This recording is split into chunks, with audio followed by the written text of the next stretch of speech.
କିନ୍ତୁ ଏ ହେଉଛି ବାଙ୍କୁଆଳ ଗ୍ରାମ କମିଟିର ସହଯୋଗରେ ବାଙ୍କୁଆଳ ଦୁର୍ଗା ପୂଜା କମିଟି ୟାକୁ ପରିଚାଳନା କରୁଛି। ଏଣୁ ମାଆଙ୍କର ଧରାଧାମ ଆସିଥିଲେ, ମାଆଙ୍କୁ ଆମେ ଆବାହନ କରିଥିଲୁ, ତା ଏବେ ବିଦାୟ ରଜନୀ ଦେଉଛୁ ମାଆଙ୍କୁ। ଏଣୁ ଆମେ ସମସ୍ତ ଜନସାଧାରଣଠୁ ଧରିକି ବାସୁଆଇ ବାଙ୍କୁଆଳ ବାସୁଆଇ ପଞ୍ଚାୟତ, ବାଙ୍କୁଆଳବାସୀ, ଭୁବନେଶ୍ୱର ବାସିନ୍ଦା, ଓଡ଼ିଶାବାସୀ, ଭାରତବାସୀ ସମସ୍ତଙ୍କର ଅଭିନନ୍ଦନ ଜଣାଉଛୁ। ଆଜି ମାଆଙ୍କର ଭସାଣି ଆଗାମୀ ଦିନରେ ହେବ ବା ଆଜି ପୂର୍ଣ୍ଣାହୁତି ହେଇଛି, ବିସର୍ଜନ ହେଇଛନ୍ତି, ମାଆଙ୍କୁ ବିଦାୟ ରଜନୀ ଦେଇଛୁ। ଏଣୁ ସମସ୍ତଙ୍କର ସୁଖ ସଂସାର ପରିବାର ସନ୍ତାନ ହେଉ, ସମସ୍ତେ ଭଲରେ ରହନ୍ତୁ, ଓଡ଼ିଶା ଭଲରେ ରହୁ, ଭାରତ ଭଲରେ ରହୁ। ଆଗାମୀ ବର୍ଷରେ ପୁଣି କେମିତି ଧୁମଧାମ ହେବ ତାହା ବି ଆମେ କରିବା ପାଇଁ ଚେଷ୍ଟା କରିବୁ। ଆଗାମୀ ଦିନରେ ବାଙ୍କୁଆଳ ଗ୍ରାମ କମିଟି ତରଫରୁ ଲକ୍ଷ୍ମୀ ପୂଜା କମିଟି ତରଫରୁ ଲକ୍ଷ୍ମୀ ପୂଜା ହେବ। ଏଠି ଏଇ ଯେଉଁ ପଡ଼ିଆରେ ବାଲିଯାତ୍ରା ହେବ, ସେକେଣ୍ଡ ବର୍ଷ 24ରେ ଆରମ୍ଭ ହେଇଥିଲା, 25 ମସିହାରେ ବାଲିଯାତ୍ରା ହେବ, ଯାହାକି ଧୁମଧାମ ହେଇକି ଏକାମ୍ବର କ୍ଷେତ୍ରର ନିଶ୍ଚିନ୍ତ ରୂପରେ ସଫଳତା କାମନା କରିବୁ ଆମେ। ଏହାର ଉପଦେଷ୍ଟା ମୁଁ ଅଛନ୍ତି ଅପରାଜିତା ଷଡ଼ଙ୍ଗୀ, ବାଲିଯାତ୍ରାର ଉପଦେଷ୍ଟା ଅଛନ୍ତି ଆମର ଚେୟାରମ୍ୟାନ୍ ନିରୁପମା ସାହୁ, ଆଉ ସଭାପତି ଅଛନ୍ତି ବାବୁ ସିଂ, ମୁଁ ଅଛି କବିରାଜ ସ୍ୱାଇଁ ସମ୍ପାଦକ। ଏଣୁ ସମସ୍ତ ସୁରୁଖୁରୁରେ ବାଲିଯାତ୍ରା ଉତ୍ସବ ବି ପାଳନ କରିବୁ।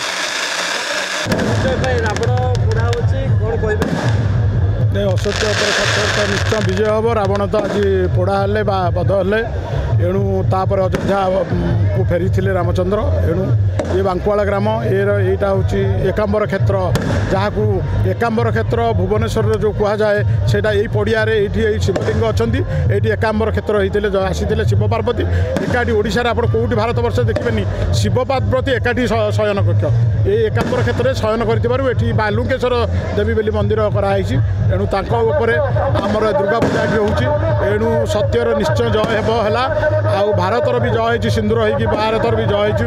ଏଣୁ ଏଠି ଆମର କର୍ମକର୍ତ୍ତା ସମସ୍ତେ, ସଭାପତି ସମ୍ପାଦକ କର୍ମକର୍ତ୍ତା ଓ ବାଙ୍କୁଆଳ କମିଟି ସଭାପତି ହିସାବରେ ଆମର ବାସୁଆଇ ଗ୍ରାମ ପଞ୍ଚାୟତ ତରଫରୁ ସମସ୍ତ ଦେଶବାସୀ, ରାଜ୍ୟବାସୀ ବା ଓଡ଼ିଶାବାସୀ ବା ଆମର ଯେତେ ଅଛନ୍ତି ଭୁବନେଶ୍ୱର ବାସିନ୍ଦା ସମସ୍ତଙ୍କୁ ମୁଁ ଅଭିନନ୍ଦନ ଧନ୍ୟବାଦ ଦେବି। ଆଜି ସତ୍ୟର ଜୟ ହେଇଛି। ଏଣୁ ସମସ୍ତଙ୍କର ପରିବାର ସୁଖମୟ ହେଉ, ଶାନ୍ତିମୟ ହେଉ। ଏଣୁ ଏ ପଡ଼ିଆର ତାପରେ ଆମର ଗୋଟେ ଲକ୍ଷ୍ମୀ ପୂଜା ଅଛି, ଲକ୍ଷ୍ମୀ ପୂଜା ହେଇସାରିବ, ତାପରେ ଆର 5 ତାରିଖକୁ ବାଲିଯାତ୍ରା, ଏକାମ୍ର କ୍ଷେତ୍ର ବାଲିଯାତ୍ରା ଏଠି ହେବ। ଏଣୁ ସମସ୍ତେ ଓଡ଼ିଶାବାସୀଙ୍କୁ ଆପଣଙ୍କ ତରଫରୁ ଜଣାଇ ଦିଆଯାଉଛି, ସମସ୍ତେ ବାଲିଯାତ୍ରା ଦେଖିବା ପାଇଁ ଆସନ୍ତୁ। ମାଆଙ୍କ ବିଦାୟରେ ସତ୍ୟର ଜୟ ହେଲା, ଆମେ ଭାରତବର୍ଷ ଜିତିଛି। ଏଣୁ ଆପଣ 3 ଦିନ ତଳେ ଦେଖିଛନ୍ତି କ୍ରିକେଟ୍ ଖେଳ ମ୍ୟାଚ୍ରେ କେମିତି କେଉଁ ପରିସ୍ଥିତି ହେଇଛି।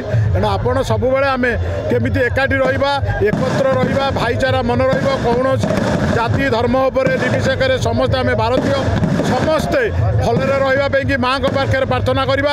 ମା ବିଦାୟ ସମୟରେ ଆମେ ନିଶ୍ଚିନ୍ତ ତାଙ୍କ ପାଖରେ ପ୍ରାର୍ଥନା କରି ଆଶୀର୍ବାଦ ବାକ୍ୟ କରିବା। ଭାରତର ଜୟ ହେଉ, ଓଡ଼ିଶାର ଜୟ ହେଉ, ଦେଶବାସୀ ଗ୍ରାମ ସମସ୍ତଙ୍କର ଜୟ ହେଉ। ଜୟ ମା ଦୁର୍ଗା। ବାଙ୍କୁଆଳ ଗ୍ରାମର ଅଷ୍ଟମ ଆଜି ଦୁର୍ଗା ପୂଜା ବହୁତ ଧୁମଧାମ ରହୁଛି, ଶାନ୍ତି ଶୃଙ୍ଖଳା ବି ହେଉଛି। ଦେଖନ୍ତୁ, ଆପଣ ନିଜେ ଦେଖନ୍ତୁ, ରାବଣ ପୁରା ପୋଡ଼ିଯାଉଛି। ଆଜି ଆମର ମୁଖ୍ୟ ଆମର ବାଙ୍କୁଆଳ ଗ୍ରାମର କମିଟିର ସଭାପତି କବିରାଜ ସ୍ୱାଇଁ ଏବଂ ଆମର ବାଙ୍କୁଆଳ ଗ୍ରାମ୍ୟ କମିଟିର ସମସ୍ତ ନେତୃବୃନ୍ଦ ବହୁତ ଶାନ୍ତି ଶୃଙ୍ଖଳା ସହିତ ଆମର ଦଶହରା ପୂଜା ଚାଲିଛି ଏବଂ ପ୍ରସାଦ ସେବନ 5000 ଲୋକ ପାଇଁ ପ୍ରସାଦ ସେବନ ଅଛି। ବହୁତ ଶାନ୍ତି ଶୃଙ୍ଖଳା ଚାଲିଛି ଧୁମଧାମରେ। ଏଥର ବାଙ୍କୁଆଳ ଦଶହରା ପୂଜା ବହୁତ ବଢ଼ିଆ ଲାଗୁଛି, ଖୁସି ଲାଗୁଛି। ସମସ୍ତଙ୍କୁ ଧନ୍ୟବାଦ। ଶାନ୍ତି ଶୃଙ୍ଖଳା ସହିତ ବର୍ତ୍ତମାନ ପୋଲିସ ଭାଇମାନଙ୍କୁ ବି ଧନ୍ୟବାଦ। ସେ ବ୍ରିଜ୍ରେ ଯେତେକ ସବୁ ରାବଣ ପୋଡ଼ି ଦେଖିବା ପାଇଁ ଲାଇନ୍ରେ ଠିଆ ହେଇଛନ୍ତି, ପୋଲିସ ଭାଇମାନେ ବହୁତ ଆମକୁ ସାହାଯ୍ୟ କରିଛନ୍ତି, ସମସ୍ତଙ୍କୁ ଧନ୍ୟବାଦ। ବରଗଡ଼ IIC ବି ବହୁତ ଧନ୍ୟବାଦ।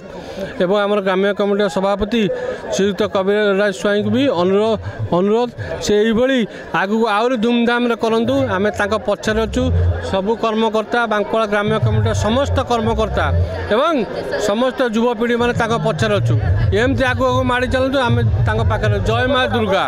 दर्शक बंधु, जदि आम खबर भिडियोटी आपंक भल लगी थाए तेबे आम चैनल को सब्सक्राइब, फॉलो एवं लाइक करने पाई बिल्कुल भी भूलंतु नहीं।